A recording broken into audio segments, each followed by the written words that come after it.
Мишкамыздың аяқ киім пішеміз. Мынау матадан пішетін бөлік, бұны мына жаққа ысырып қоямыз.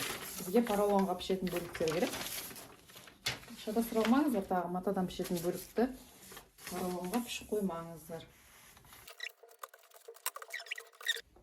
Міне, қазір маркермен сызып алатын боламыз. Секілді инемен былай етіп түйреп алсаңыздар да болады. Түйреп алып сызып алсаңыздар жылжып кетеді. Қағаз ғой, не дегенмен жылжып кетеді.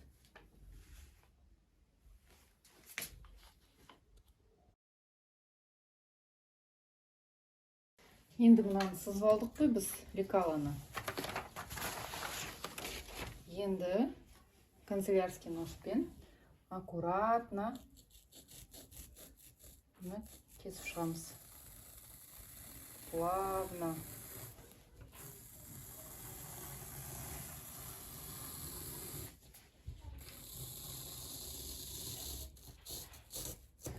Осылай барлық бөлшектерін аккуратно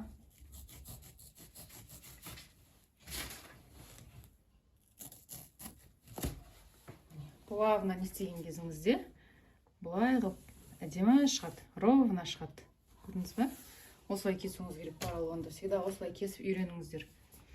Дальше бөлшектерін мен қазір кесіп алатын боламын. Міне мына бөлшектерін. Мына бөлшектердің барлығын кесіп аламын да. Сосын клеймен жұмыс жасаймыз қазір. Кеттік клейлеуге кірісеміз енді. Клейлеу үшін мына бөлшегі бар емес пе? Соған мына жеріне клей жағамыз. Мынандай жеріне. Сосын мына ұзын бар ғой, ұзыны. Ең ұзыны, который. Мына жеріне клей жағамыз. Мынау қапталына. Соны жап шығамыз.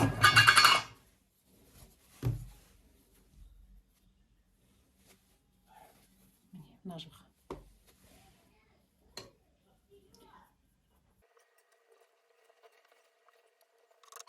Мына жағына да клей жағамыз. Жаққанда қағып жағыңыз. Бірақ бүкіл жеріне тиетін болсын клей. Мынандай жеріне ғана жағасыз, міне мына расстояниеде ғана. Мынаның өлшемімен. Кебуін күтеміз. Кішкене клей кебу керек. Ұстағанда, мынадағы ұстағанда жабыспайтын. Мінекей кепті. Енді бұлай аламыз да. Бисмилля. Бұлай келтіреміз.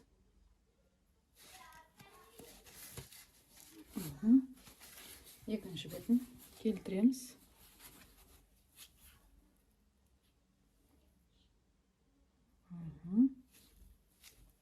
Келді. Басып жүреміз кішкене. Келді. Енді біздің задачамыз келесі.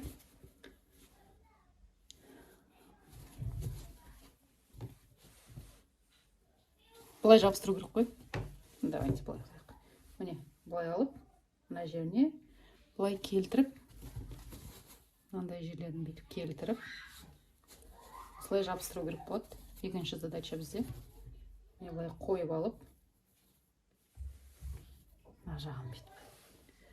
Қазір осылай жабыстырамыз. Ол үшін мына бірінші белгілеп қоямыз. Бұлай пошире аламыз ғой кішкене. Мына жерін уже, ана жерін шире аламыз. Белгілеп аламыз бірінші. Мына қапталдарын қай жерде конец екенін, қай жерде тоқтайды. Міне мына қапталын, ана қапталын маркермен белгілеп аламыз да былай. Мысалы, менде мына жерде белгілеп алып, клей жағып шығасыздар. Мына жерге клей жабамыз, сосын мына жерге клей жағамыз. Мына расстояниеге.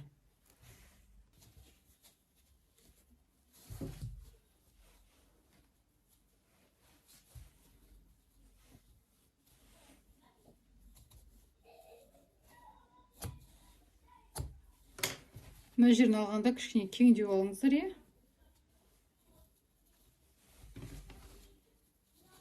Мен жаңа қысқаға жүргенмін ба. кеңдеу алыңыз, в общем.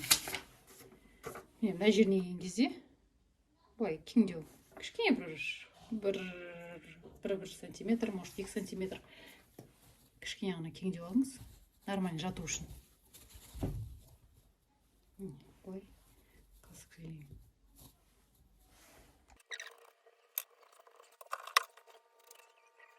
Бізден айтып жіберейінші.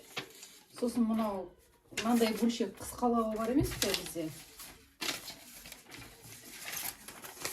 Мынау, который қысқалау бөлігін піштім ғой, иә?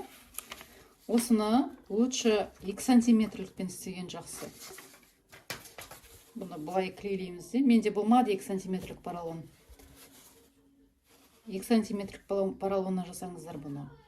Бұл былай клейленеді. Мына жерге қойылады ғой. Мінеки. Тігіледі бұл. Былай клейленбейді. Матамен қаптаймыз бұны. Мына жерді бар ғой. Клейлемей ақ қойсаңыз болады. Лучше оңай жолын айтайыншы. Матамен қаптайсыз да. Сосын былай инемен қоса салыңыз. Себебі былай клейлеп салсаңыз, матамен қаптауыңыз қиынға түседі. Лучше солай. Мен әрдайым оңай жолын іздеп жүрем. Әр нәрсені істеген кезде. Качественно, но оңай. Тіксеңіз де ештеңе де болмайды. Ничего не потеряется. Формасын ұстайды. Созған кезде былай созып киюге де жақсы үлкендеу адамдар киетін болса прокатқа алып. Ал бізде кепті поролонымыз. Енді не істейміз? Енді клейлейміз.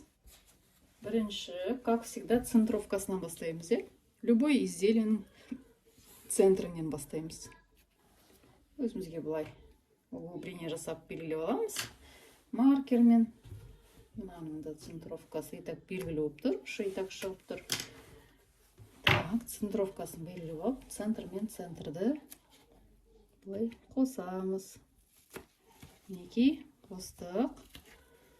Енді мына шетін былай. И мына шетін былай.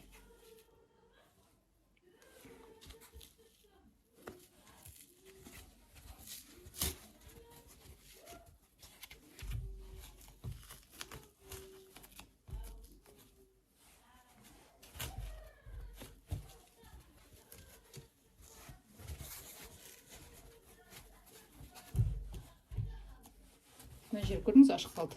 Мына жерді жаңа айтқанымдай 1 сантиметр қосыңыздар. Менде енді бола берсін. Мен бұны аламын да қазір. Просто мына жағынан былай кесе салам. Бірақ сіздер жаңа мен айтқан методпен жасай салыңыздар.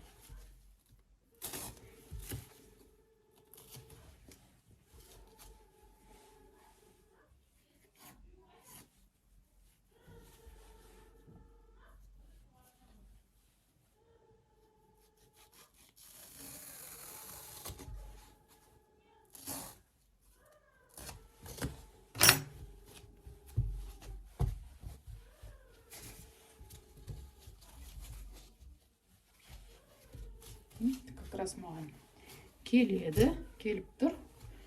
Тек мына жер кішкене еліп қалып, но ничего страшного, матамен көрінбей кетеді. Главное, мынау форма бізде. Былай басып бұны клейін жақсылап жабыстырып аламыз. Енді келесі этап бізде матамен қаптау.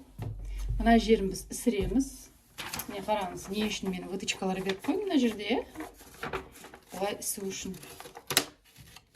Былай ісіреміз біз. Былай ісіп тұру керек бізге.